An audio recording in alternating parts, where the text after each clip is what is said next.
I've spent a lifetime asking awkward questions, the ones we all want to know the answers to, but apart from me, are probably too polite to ask. What's wrong with being ugly? Where was your shame, Malcolm? I didn't have any. That's a really below-the-belt question, Of course actually. it is. I've been the length of Britain putting people on the spot about their bodies, their mothering skills, their love lives. Are you in a relationship? It's complicated. Our obsession with how we look. Our infatuation with pets. Good evening, it's Magnificat's live from London. The intimate secrets we don't tell anyone. Discovering what really goes on behind closed doors. Wendy. Tonight, parenting. Are you really any good at it? All right. Jules and Booby, shall we calm you down? Should mothers go by instinct or by the book? It's a bit like how I train my dog, really. Fathers be hands-on or hands-off? It's quite a controlling way of life. Do you think? Are single parents honestly up to the job? Can I come into the madhouse? I'll see you in about half hour. I'll also be giving two mothers with very different approaches to parenting the chance to compare their skills. If my child got to 6 and couldn't read or write, I'd be worried and I'd feel that I'd failed them. Tonight's toe-curling question. Are you a good enough mother? Are you a decent dad?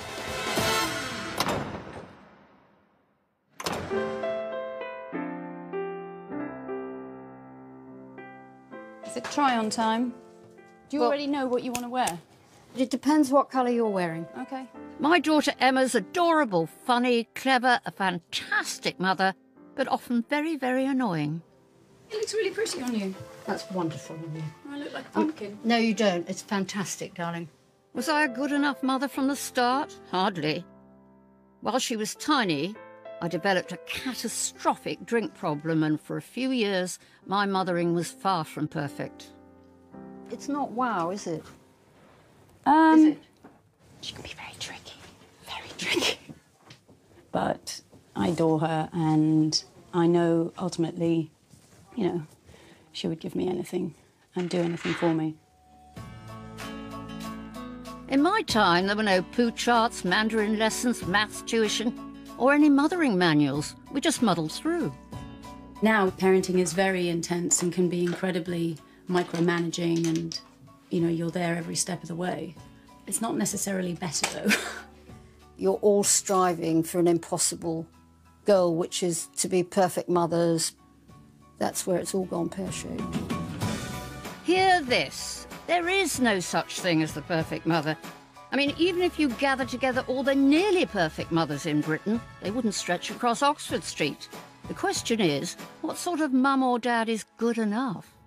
What we really need to give our children, surely, is lorry loads of love and take every opportunity to boost their confidence. Well, that's a pretty good start. But how do you get there? I'm on a mission to find out what sort of parenting works and what indeed is plain daft.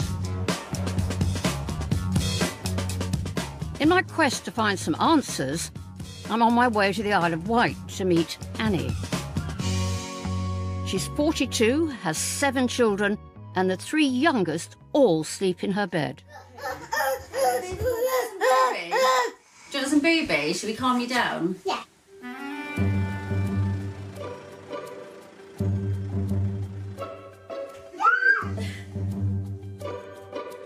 Do you want some milk or do you want to get down? Well, good morning. Hello. What sort of parent would you describe yourself as? I would describe myself as a gentle attachment parenting. Which is different to what the majority of mothers do. Yeah, it's kind of how nature intended it to be. To keep that baby close, to keep away predators, to feed your baby yourself. A lot of people think it's some kind of new age hippie style of parenting, but it's actually not. It's actually just going back to basics without all the commercialised paraphernalia that kind of goes with it. Yes, attachment parenting means no prams, no cots, no bottles. Babies never leave your breast. Crikey. Right, do you want to sit on my lap? No!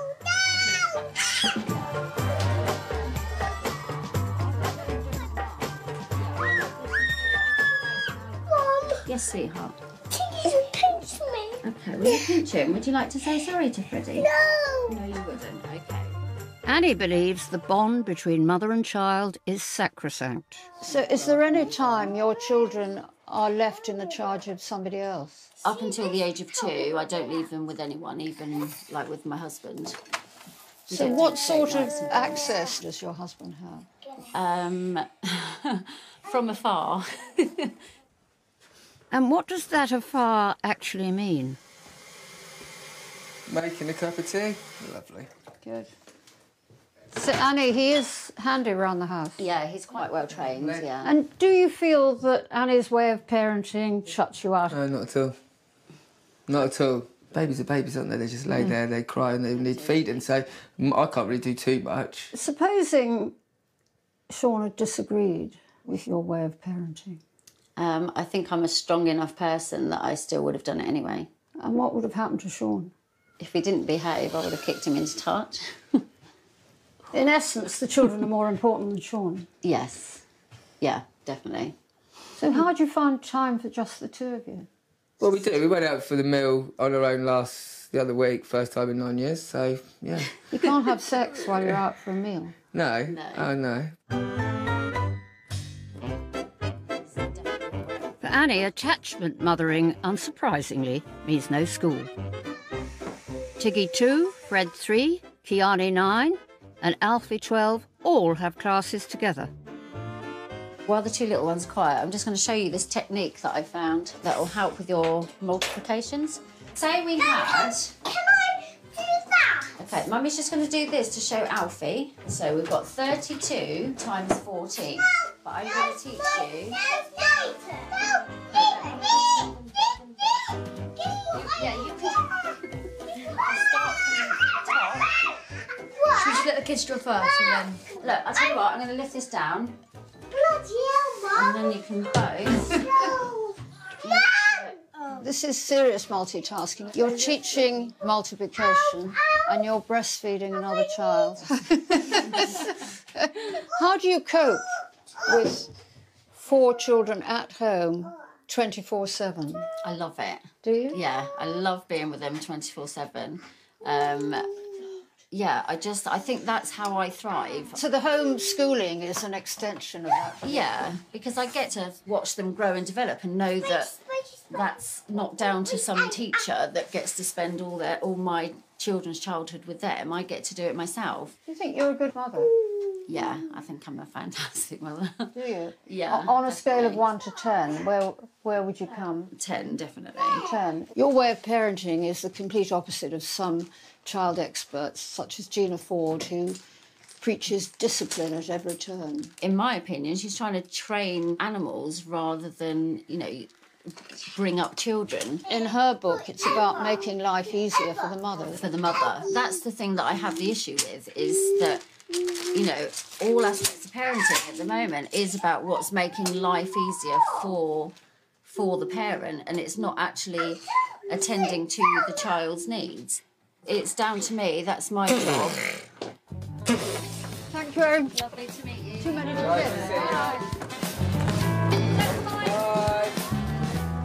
Gosh, her patience was extraordinary. I think Annie probably came out of the womb a fully formed mother. But that chaotic stab at homeschooling, is she really fulfilling her own needs and ambitions? Although, of course, to a certain extent, all parents do. But aren't they missing out on the rough and tumble of having to cope with classmates? I'd say Annie does relentless, back-breaking mothering. Don't we all love to judge? So, next up, 2 mothers whose chosen methods of parenting couldn't be more different. Oh, my goodness. Gareth. I've asked them to take a deep breath and observe each other's philosophy. Oh, come on. This is Charisse. She's 35 and works part-time as cabin crew, but only does 2 shifts a month. Do I encourage them and do I expect them to give 100% effort? Yes, then I'm a pushy mum. And this is Corinne, who's 38. Parenting style, quite laid back, making it up as I go along. Not very good with routines. Right, go over there while we like this. Corinne lives in Sheffield with her husband Gareth and their 5 boys. Tom 17, Obi 6, Wilfred 5, Arthur 2, and 11-month-old Frank. I don't really understand people being very pushy with their kids, filling their days with a lot of stuff. I want my boys to do what they love and to be happy. Anyway, Corinne's going to pack her bags and say goodbye to Sheffield and take herself and baby Frank to South London, to a home where mothering is almost on another planet. I'm a little bit nervous, but quite excited as well.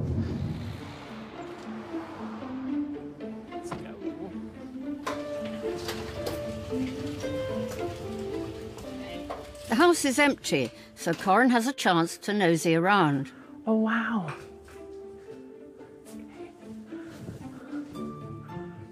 So it looks like the children do jiu-jitsu and boxing. Oh, what's this? Home learning timetable. It looks like they're really encouraged to do well at school. There's also a manual about how this mother does her job. Welcome to our home. I'm Charisse. Today I think there's too much emphasis on doing okay. I want my children to always give their best. Our days are jam-packed, full of other activities too. They have swimming and athletics as well as piano lessons. I think the amount they're doing is a bit of a shock. I don't see myself as a tiger mum, I'm a lioness. Corinne's going to spend 2 days observing the techniques of Charisse, who frankly sounds a bit scary. Then the tables will be turned. Hello. Hi. This is Frank. Hello, Frank. I'm Corinne. Hi, Corinne. I'm Charisse, as you know. Thank you so much for letting me look around the house. Okay. I can see that you really encourage them, just with the sports. That's the bottom line. Just encourage them. Really, really encouraging. We're really encouraging and supporting parents. If you just want to have an off day and you want to be lazy, we're not going to let you. That's not going to That's what I was wondering. If they say they don't want to do something, that's not really good enough. Charisse's children are all international jiu-jitsu champions. I'm just going to boil some potatoes for the tea. Twice a week after school, everyone is off to training. There's Naya 11, Zuri 8, and Amar 6. If you look at some of the most high-achieving athletes, Lewis Hamilton, his dad played a huge part in that. If you look at the Williams sisters, their dad played a huge... There's always a parent behind there that's literally sacrificing. And there needs to be, because you don't create an athlete or a high achiever without that support. We're Team Blackman. We actually have a hashtag. Yes, we do. Hashtag Team Blackman. Okay.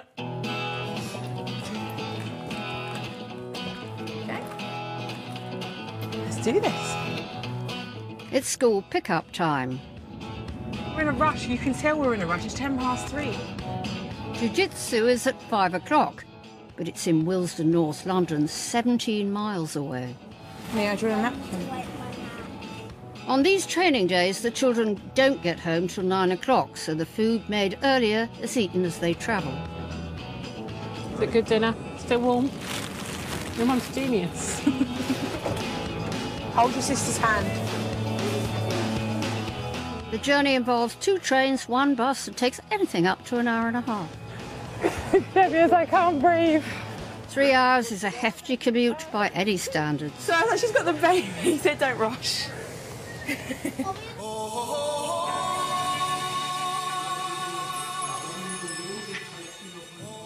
So far, Team Blackman have done a 12-hour day.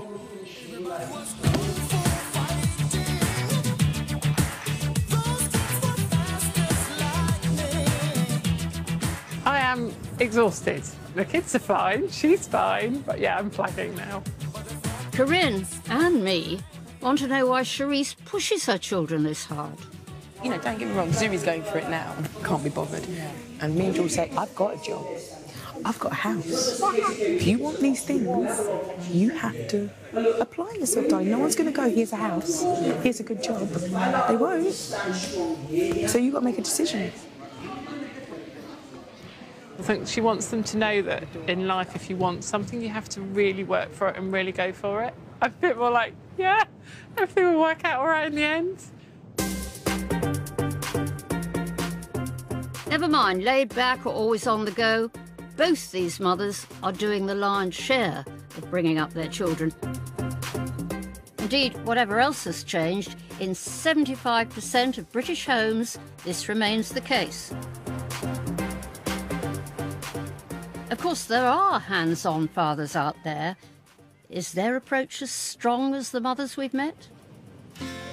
Go for it, man. Here's a dad in Wolverhampton who truly takes the leading role. Very, very good. Steve and Esther have been married for 20 years. Their 4 children's ages range between 11 and 17. Hi there. Hi, Aaron. Hi. I'm Steve. Hi. Hi. Steve insists on the family spending quality time together. Why is this important? I think activities are good, not just for the sake of the activity. It creates space and time. Yeah. And I think time is essential for good relationships. We've already had time together this morning. Doing what? We actually had time to pray together. How long do you pray for? Maybe 25, 30 minutes. Yeah. And what was the thought? Around the fact that we carry something of God in our lives and we want that to shine out in the way that we live today. Rock climbing and prayer are top of Steve's list. How did the rest of the family feel about it?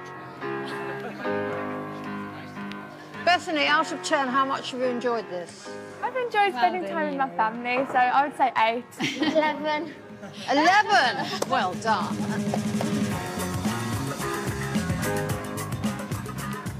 Steve is a full-time leader in the Church of Nations, and his parenting is solidly based on what he sees as Christian values. I think the Bible has a lot to say about how parents treat children, how children treat parents, and how society should be. So that becomes my kind of guideline in the way that I'm parenting, whether it's around character, morals, integrity. And where does obedience play its part? I think obedience is very important. It's a form of honour when somebody asks you to do something and you do it without kind of giving lip back. Steve's unbending doctrine has resulted in hugely respectful children who are almost angelic around the house. But what about Esther? Where does she fit in? If someone were to observe you and say, well, Steve seems to call all the shots in this family, what would you say, Esther? I would say that he does lead this home. Yeah. He holds to firm boundaries, and I'm really pleased that he has. Because early on, if I thought he was being too harsh with one of our kids, if they're having a big tantrum at 2, Yeah. I'm so grateful that he held the line and was firm, because now the behaviour is fantastic from the kids. And we've realised that if you can discipline them when they're young, as they get older, they're a delight. I trust Steve. I think he makes good decisions and good choices, and I want to submit to that. Would you call yourself an obedient wife? I'd like to think I am. Really? I'd like to think I am. I find real freedom in just submitting to him.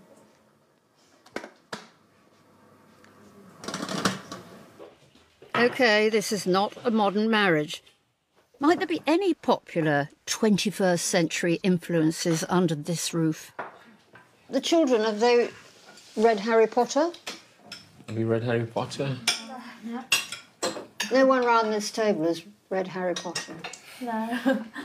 The nature of the book, the magic element, the kind of was a little bit of a put-off area. I am reading a book at the moment. And it's what's that about? It's like a biography of 2 people that are missionaries and gone to Cambodia. It's just inspirational, really. So. No teenage rebellion here. This family remains entirely committed to Steve's teaching. How does he manage to avoid mutiny and door slamming? Well, it's called date time with Dad, but with the boys now we call it a boys' night or boys' evening or boys' time. Yes, once a month, Steve spends one-on-one time with each of his children. Today, it's 17-year-old Beth's turn. How would you describe your relationship with your father? It's a very close, I think, compared to a lot of people I know. So if I wasn't here today, what would you two be chatting about? Because university is so much on the table right now. Conversations around university, conversations around what she's feeling, what she's thinking. And Steve, how realistic is it once Bethany goes to university and is in this mix of new friends whose values will be very different? Yeah. I mean, I think they'll be tested. She won't just be left. You know, I will be praying for her, but I think she's smart enough to make right choices. And do you have rules about sex before marriage? We believe that sex is best within a marriage context. And we've taught that to our children. I think it's just there's something special about waiting, and I don't think I'm at an age to decide I'm going to marry this person. So until I realised that, then I'm not in a place to have a boyfriend. It's quite a controlling way of life, Steve. Do you think? Well, it could be interpreted that way. Okay. I guess it's how you define control. Yeah. And whether control's wrong or bad. And if it was abusive, if it was manipulative, I would agree it's wrong. How sure are you that your way is right? I'm not. It just seems to be working right now. I love my kids, I love what they're becoming. If somebody showed me a better way, I'd take it. I think it's fair to describe that as a single-handed iron grip on family life. Not the squeak out of any of them. I mean, unlike the rest of us, Steve never has to deal with angry teenagers. But what chances are there of those children developing their own thoughts and ideas? Anyway, after that dose of father power, let's see how our mother's swap in South London is doing. All Action's Charisse, remember, is showing laid-back Corinne her way of parenting. Morning. Good morning, Frank. Say hello. It's 6:15, and Charisse is off to the gym with 11-year-old Naya to do a training session. I'm used to the early start, not being so up and active. Come on, let's go. Just do them, Nia, come on.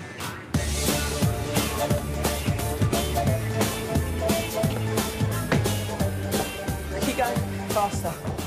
We're doing 3 sets of 15. Go. 1, 2. So, how many times a week does she do it? This is 3 times a week. Okay. It's only about an hour. And then generally on the days that she does this, she'll go to the gym, she'll do training in the evening. Okay. I know my daughter, I know her limitations, I know we have that relationship and I can guide, I can encourage her in a less kind of pressured way. See, she doesn't even break a sweat. You want to row and I'll start stepping? Okay. It's quite intense, what she does. Do you think so? It really is. God, I sound like a nutcase, don't I? I think that just from my point of view, I couldn't imagine my eldest doing this. But then I suppose if you'd seen how she competes, it kind of ties in. You can't make a cake without breaking a few eggs. Trust me, they will thank me. 5 minutes, do some sprint rowing, and then we'll just do some sprints and we're done, OK?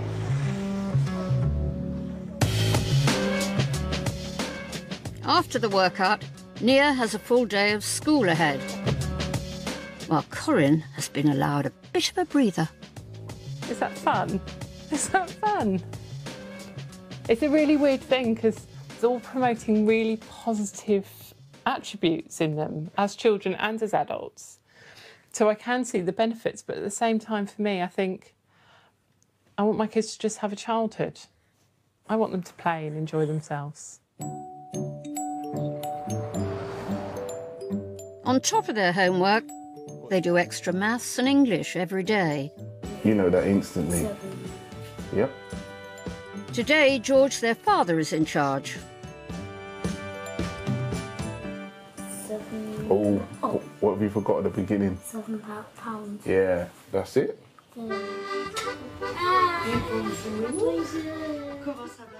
And after maths, it's French. Est-ce que c'est un problème ou une solution? Problème. Ah bon? Tu as appris ça quand tu avais 2 ans. Merci, madame. So the kids do a lot with school and sports and everything, but also then they've got tutoring on top. Yeah. Do you ever feel like that's too much for them? I just don't think that's even a question. How can you encourage someone too much? Maybe that's too arrogant, I don't know. They're never getting out of the tutoring. But the training... That's too important to you. Doing well at school is really, really important. Well, to them, really. Corinne has chosen to be a full-time mother, unusual these days when 3/4 of all mothers have a job. I was an unashamed career mother with plenty of hired help at home, exactly the same as my mother had been, and out of the ordinary for her time and mine. And gosh, was my way met with disapproval. Nowadays, of course, the ambitious career mother is commonplace, the only difference being that it seems to come with an enormous amount of guilt and an absolute desperate need for perfection. So how easy is it to have a successful career and still be a good enough mother? Can you really have it all? Great, and so this is Felicity and Christopher Kane. For the front of the book, on the sweatshirts, yeah. They're brilliant. Lorraine Candy is editor-in-chief of Elle UK, one of the world's biggest fashion magazines. She has 4 school-aged children. Her full-time job includes travelling to international fashion shows, sales meetings, advertising budgets. Hello, Lorraine. And, of course, decisions about what goes into each edition of her publication. For autumn-winter, there is a lot of spring-summery type colours. Pink is a colour, baby blue, there's a lot of denim, and there's a lot of velvet. How does she juggle all that with 2 teenage girls and a 4- and a 6-year-old? What are you missing out during the day? I do miss out on things. All working mums miss out on things. I miss out on sometimes on a sports day.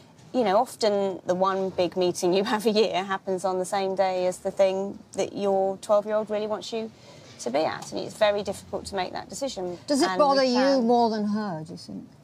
Yeah, I think it bothers working mums much more. Lorraine has been an editor-in-chief for more than a decade, crucially, all through the early years of her children growing up. She was back to work 3 months after her first baby. Has that been hard? Society tells us we have to feel guilty about those things. And actually, my husband has never been asked if he feels guilty about having a full-time job. I've worked really hard.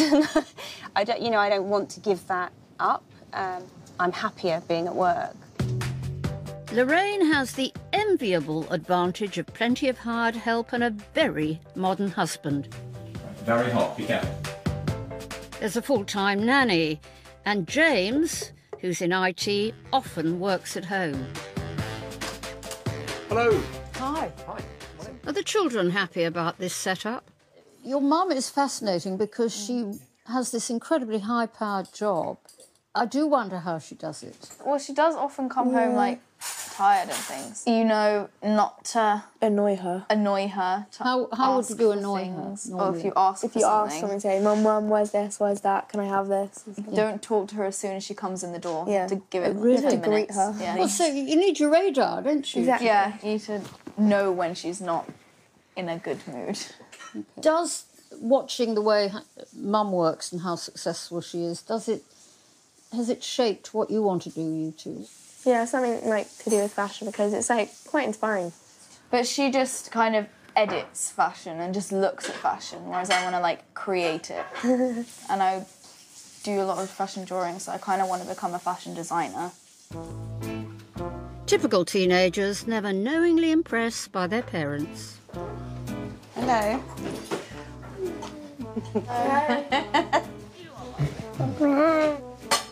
Does Mum not get a kiss when she comes in? No, she usually goes straight for Mabel. Yeah, maybe. Oh, that's because she gives me a kiss.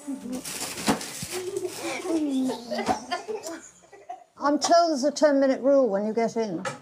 Well, just because you come from work with all this stuff in your head and you need to change and usually put my pyjamas on and be Mum.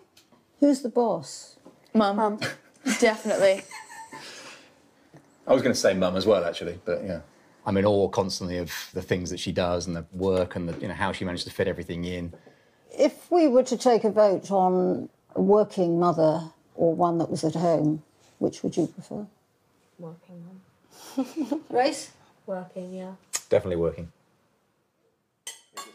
Ah, interesting. A Harvard study claims that the daughters of working mothers end up with more successful careers and are better at relationships. Go on, get ready. Are you a good mother? Out of 10, what would you give yourself? Oh, I don't know. Some days I'm a 10, some days I'm a 2. It just depends on the circumstance. Is she a good enough mother? I think she's a brilliant mother. I think she's fantastic. I think the kids are, that you've met them, they're happy. But I think, I can't stress enough, it's not easy. Everyone's experience is different. And I really feel for women who don't have as many choices. Where's your major guilt as a mother? I don't feel that giant guilt because I refuse to feel that giant guilt because I'm living a happy life, they're living a happy life. That's the life they know, that's the life we know. And we're really lucky that we've managed to make that happen. I've had a lovely day. Lorraine, thank you very much. OK. Cheers. Lovely to meet you. I suppose the question is, Lorraine, with a lucrative job and a highly supportive husband, is she a good example of having it all? Well, yes, up to a point. Although I suspect secretly, even she at times can be found paddling fast underwater. But for me, it shows you can work full-time and still be a good enough mother. It's changeover day on the parenting swap. Will tiger mum Charisse think Corin's way of mothering is anything like good enough? Really intrigued to know what she does so differently. Suspense has been killing me. Charisse, you're about to find out. Come to the woods for here is rest. She's got the house to herself to pick up clues. Ooh, walkie-talkies. Oh, wow. It's all kind of like ropes and outdoor things. I'm thinking very kind of one with nature, definitely. And like Charisse, Corin has spelt it all out in her handbook. My husband and I are both trained as forest school leaders, and we have based the boys' early years education on this philosophy. Forest school? Oh. Countries such as Denmark and Finland, children start their formal education at 7. The children are given lots of opportunity to get on and play without much interference from us. OK. I do believe that children should start learning very young. She's going for a more nature-based approach. Hello, Corinne. Hello. Hello. What are we going to do? Is go to the woods? OK. We're all ready to go with all the stuff. Did you see all the stuff on the table? Yes, I was like, I thought we were going hiking. There's walkie-talkies and everything. Obi Wills, and I've got Obi Arthur. If you go down in the woods today, you're sure of a big surprise.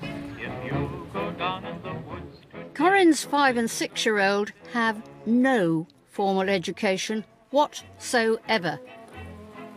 Every day instead, the trees call. Do you have like any kind of lesson plan, or is it just you kind of bring them out and let them kind of... Yeah, we just bring them out and do that. Get on with it. Get on with it, basically. Yeah. OK, there's no like kind of structured kind of set of... Sometimes come with an activity in mind. Quite often they're not interested in doing. And before anyone gets smug about this sort of schooling being unhelpful, let me tell you that studies show that daily outdoor play promotes physical and emotional well-being in kids. So how about with like reading and stuff? I saw, do they do reading? No, we're not doing reading and writing with them yet. OK. But Obi, once he's 7, which is October, we're going to start a bit more formal. Will you start like phonics and things like that? I'm not sure, actually. I'm not sure. I need to look into it a little bit more. OK. I haven't thought about it a great deal yet. So what made you decide to do it differently with Obi and Will from that? I really do like the fact that they get lots of time to play and learning through play. And I think sometimes learning through play is misunderstood teaching terms, because it tends to be, we're setting up this play situation that you're going to learn through. Whereas I think if you leave them to play, they learn an awful lot just by exploring themselves, their own world around them. So I'm guessing you probably thought we were a bit kind of concentration camp style in our house. Hour of learning every day, maths, English, handwriting lessons. I saw it and thought I just couldn't do it. I'm too disorganised. So just success for your kids, is that an economic success, do you think? Not necessarily an economic success, but I just don't want them to be denied opportunities. Okay. I'm acutely aware that regardless of what generation I am, which is the second generation, my children are always going to be viewed as immigrants. Really, you think? Massively. And the opportunities for them won't necessarily be there unless they are at a certain standard and a certain level. That makes so much sense. Does that make sense? I don't know if I could base their whole early years education on just going to the woods every day. If my child got to 6 and couldn't read or write, I'd be worried and I'd feel that I'd failed them. This way.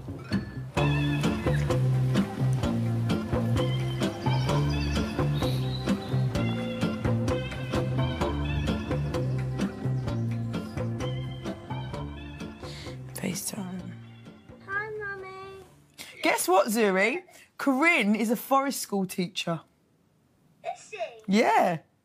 And her kids don't go to normal school. They just do forest school all the time. And what do they do in the forest? They just play and... What? They go to school. Can we move to Sheffield? No, we're not moving to Sheffield. No, Mummy, love you. Mwah. Love you. Put Daddy on the FaceTime now, please. Hello? What were they like? They homeschool their kids, but they kind of follow the whole forest school approach, just kind of letting kids be kids, kind of being at one with nature and... So they're not formally learning the alphabet? I don't think so, no. It does start making you think. Just like I'm there thinking, are my kids getting out enough? Are they at one with nature enough? So then I'm thinking, well, how do we get them at one with nature?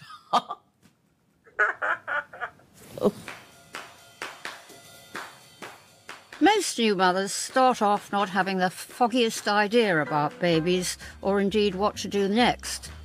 Alas, this has spawned a huge industry. There are now more than 35,000 books and 1 million online forums handing out advice. But are gurus a hindrance or a help? Some breakfast. It's 7:50 a.m. in Wimbledon and, like thousands of parents across the country, Christina needs to get her 3 kids ready and out of the door. We're going to have some shreddies. Maxie 8, Bella 5 and Ellie 2. Yummy, yummy. Their dad is flying around the world as part of his job, and that leaves Christina flying solo. This is Anne, this is Maxie, this is Ellie. Hi. Just how does she go about it? What I did is to actually write down every single day exactly what the schedule is. In the school time, we keep to this really quite rigidly. 7:30, brushing teeth, cleaning toothbrush, lid on the toothbrush, tidy sink, brush hair. So we need to be out of the door at 10 to 9, and we have to drive off at 5 to 9, and I'm really specific what time we leave. We are observing a military operation learned from the queen of routine, the childless author Gina Ford. These are the Gina Ford ones, as you can see, very much used. She was my guide when the babies were babies. You know, she literally says, 3:30, change the baby's nappy. She just gave some structure, and I found when I followed some of those, actually it had some results. But we haven't stopped with Gina. Oh, goodness me, no. So everything from raising boys, how to talk so kids will listen and listen so kids will talk. You know, when your kids push your buttons. I'm not sure even Waterstones has this many parenting guides. Mindful parenting, simple and powerful solution for raising creative, engaged and happy kids in today's hectic world. And your mother didn't have any books to read, did she? She did. She had Dr. Spock. That was the only one they had back then. I remember Dr. Spock. His advice, don't worry, and if you are worried, take the baby to the doctor. Christina, meanwhile, has cherry-picked parenting methods from all over the shop. So this is my pasta pot, and as you can see, it's very much used. Why would it be a reward to have dry pasta? Very good question. Because when this pasta pot fills up to the top, the children can exchange it for either baking time with myself, or for an additional 30 minutes television time, or for an outing. So, for example, now we're planning an outing to Chessington. So the idea behind it is that everybody's really motivated and we don't have any sort of meltdowns first thing in the morning whilst we go to school. It's a bit like how I train my dog, really, because it's incentive all the time. It's yes, absolutely, but it takes about 66 days for a new habit to kick in. They're in pyjamas at the moment. Yes, so the next thing we're going to do is get them dressed. Oh, I'm waiting to see, because there'll be no dawdling or anything, will there? It would just be like that. Well, I don't know, we'll see. Can you show everybody how you put on your top? Can you do it? Do you want to take your pyjama, put it under your pillow, make your bed and get a pasta token? Don't forget the pyjama. And then 1, 2, 3, zoom to the bedroom. And how consistently effective is this reward system? That's very good. Also, where do you go when the pasta pot doesn't cut the mustard? We don't do punishments. Well, Mama tries not to. So how would you calm down? I'd use a method that my mum made up. It's called EBS. And what does EBS stand for? Emotion, breathe, and solution. So you have to tell your emotion, and then you have to breathe. Yeah. And then you have to try and think of a solution. I hope we're all paying attention. I'm going to put shoes and jackets on, and I'm going to give pasta. To be fair, it takes just 15 minutes from pyjamas to shoes on. It's hard not to be impressed so far. Look, did everybody eat well at the breakfast table? Yeah. Yay! 1 pasta token each. Making beds, 1 pasta token each. But that's for everybody. That's right, because you don't want them to be in competition with each other. So the idea is that we work together as a team to fill up the pot. Obviously, the pasta pot gets in the car with the rest of us. Christina's first stop is Ellie's nursery. Right, come guys, we don't want to be late. Come, Ellie. But oh joy, I get a taste of what happens when pasta power runs out. What's the matter? So what's happening is that Bella's feeling a little bit sad because she feels that Maxie is not her best friend anymore. What were you feeling? Upset. You were feeling upset. And what else were you feeling? Really annoyed. You were feeling really, really annoyed. Do you want to ask Maxie what happened? Well, I was kind of telling you off because whatever you were doing, it wasn't very good, and I didn't want that to be on the TV, and because you might be embarrassed or something. Oh, okay. And is that what upset you, Biba? Okay. Could you have used a different tone of voice? Well, it wasn't a mean tone of voice. Oh, okay. So, Bella Boot, he was just worried about you.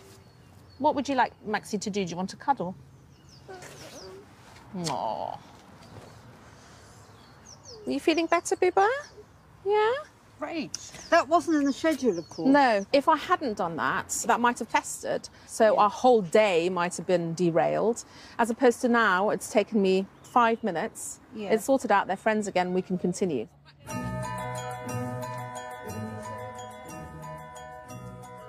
I'm exhausted and I was only watching. Is all that negotiation necessary?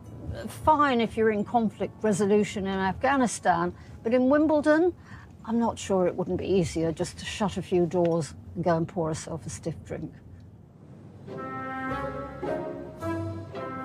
I'm going to do it the right way. This well done. They've got better skills with a knife than I have. In Sheffield, it's day 2 on the second leg of our parenting swap. Do you boys like cooking with Mum? Yeah. Unconventional forest schooler Corinne is making lunch with her boys for Tiger mum, Charisse. A little bit more around here. They're going to make very good husbands. Yes, practical life skills are all part of Corinne's holistic approach to education. I mean, obviously they're doing the home ec side from like this age, but will they get to try all the different things they try in secondary school? Yeah, I think they will, and I think part of our job is exposing them to different experiences, because they're never going to know they're interested in something unless they're exposed to it. And I agree with that. And so going to, you know, museums and art galleries and I'm trying to think, like historical places, you know, and then they might find, oh, actually, I really love history. Okay. Because at the moment, they love dinosaurs and they love nature. Yes. So they know loads about dinosaurs, they learn loads about animals, but there's some other areas that they don't really know. Anything. What do you think about in terms of, you know, later on they won't go into formal education at any point? What do you think about when they obviously want to then go out on their own and get a job and that? Yeah, well, they hopefully will want to go to uni. Yeah, it's not out of the question. And in preparation for Oxbridge or wherever, today we are visiting an animal farm. Chickens! Bye-bye, piggies. Oh, he's got like a freeness around the animals.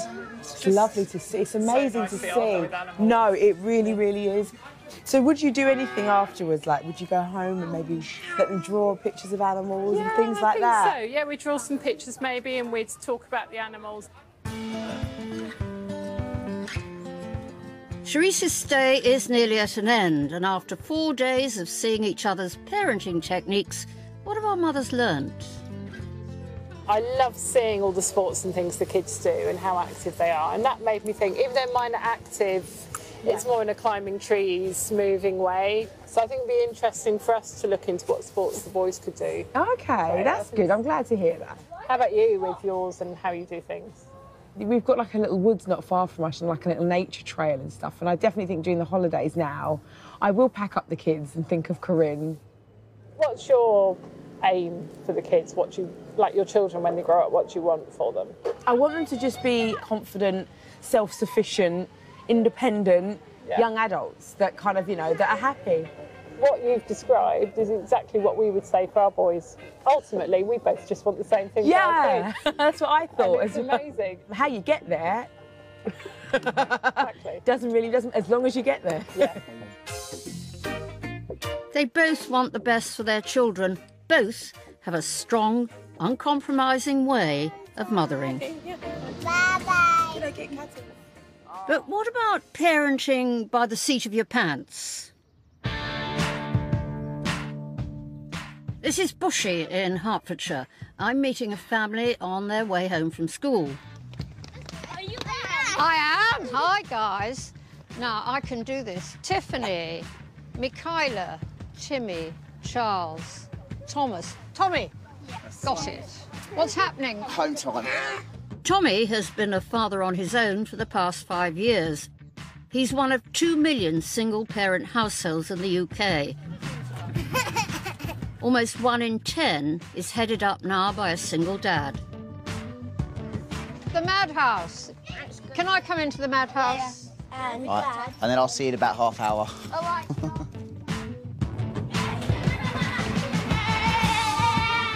Managing 5 children, all under 9, is a hefty enough task for 2 parents, never mind doing it alone. Did you always want a big family? I always wanted 11 kids until I got left with 5 of my own, and 5's plenty. Are you happy bringing up 5 children on your own? I'm happy, yeah. It's not easy, but it's doable. What's the biggest challenge? Getting them to be quiet when I'm talking to someone is quite a challenge. Tommy doesn't have a shelf full of parenting manuals. He's learnt on the job. Including his approach to discipline. He says he's tried all kinds of ways. Currently, he's testing a 5-step warning system. Michaela was bullying Tim at school today, so that would be a step 1. Yeah. And I've been good. And that's if you're good, you're on having a good day. Yeah.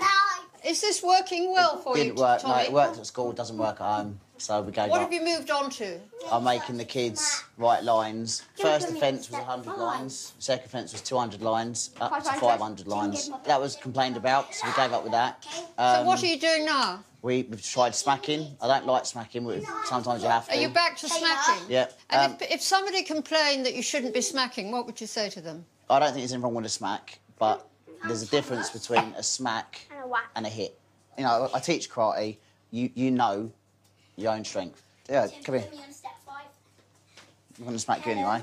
It's like that. So it's just me, and then we basically play karate. See, but they like it. It's not yet illegal to smack your children, but the subject's divisive. One government survey suggests our views are about 50-50. Right, that's it. Break the computer. Impressively, Tommy doesn't believe in easy options. No iPads, phones, or any screen entertainment on tap. So can I sit down here? Yeah, you can sit down. Okay. Right. How much television do you watch? Hardly any. We don't usually watch any TV. Do you mind that? Yeah, no, I don't mind. because I don't really like TV. Because I've got loads of stuff upstairs I'm interested in. What are you doing upstairs? Tommy doesn't supervise homework or push them academically, yet 9-year-old Tiffany and Thomas, a year younger, are in the top sets for all subjects. So all this is yours? Yeah, all of this. Yeah, and what's in these books down here? They're my school books. School books. Can you work with all the noise? Not necessarily, no. No. That's why I usually have the door shut. They can't come in until you've done your writing? No. Do you think when you grow up you might be a writer? Yeah, so I have been published. Have you? Yes. But this was published for poetry. That's the one I wrote. Great Britain is the site of the slow-moving London Eye. Great Britain is the sound of the noisy chiming of Big Ben. Great Britain is the smell of sweet grass in green meadows. Great Britain is the taste of salty fish and chips. Great Britain is the feel of soft sheep's wool. Well done. And you're only 7 then? Yeah. That's very good.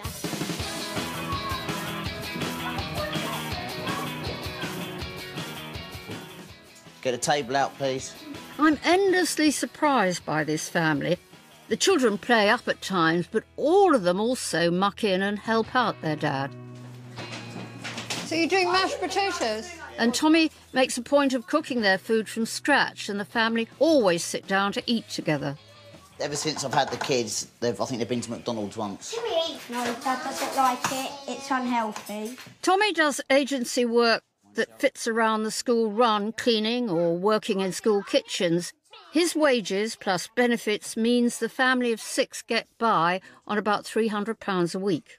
Thank you, Dad. Can we have more mash after? If you eat it all.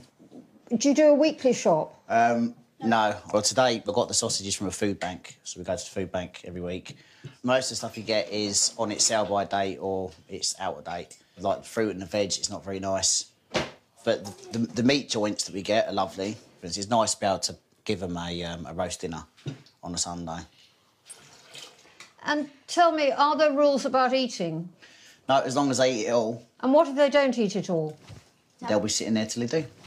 Really? So every single plate has got to be clean? Mm.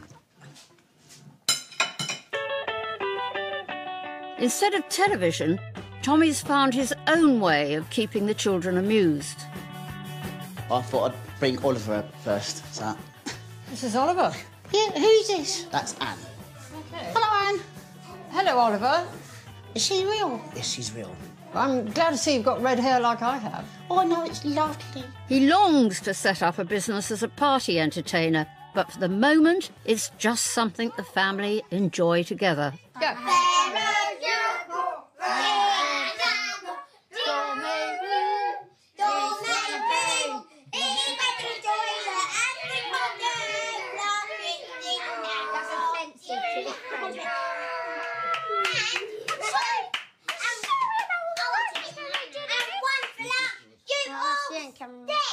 Oh, Charles, come here.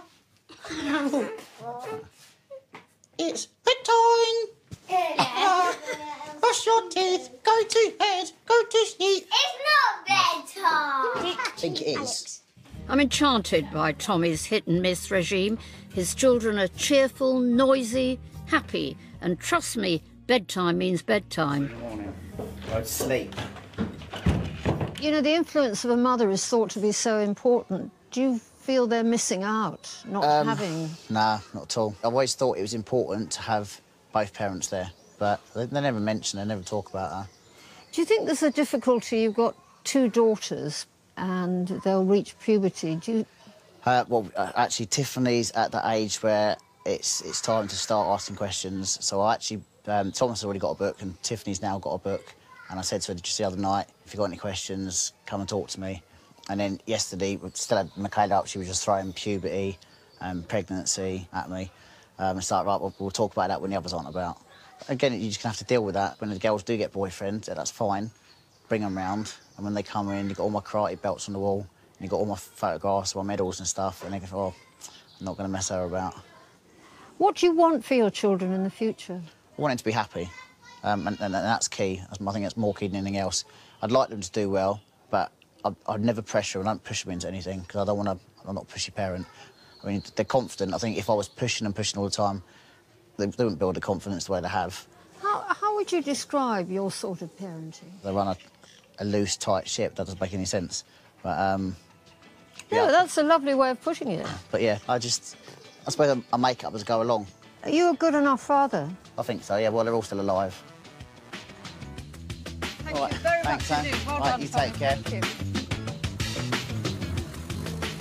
What I found refreshing about Tommy is that, unlike so many others, he doesn't treat parenting as a competitive sport. Yet his tearaways are bright, engaging, confident. They even write poetry. What Tommy teaches me is don't fret the small stuff. Relax, enjoy, stop striving for perfection. Who knew there could be so many different ways to parent? Each mum or dad convinced their way is best. And impossible for us to judge whose children will turn out to be the happiest and most secure. What it actually shows is there's probably no right or wrong way. Is your best good enough? Mine certainly wasn't. Next week, excuse me, the extraordinary obsession we have with our pets. What's the point of a cat? They're a bit sassy, like you. Our bonkers devotion to creatures. I will never settle for any love from anybody that is less than what the rabbit gave me. Steady, steady, steady. No.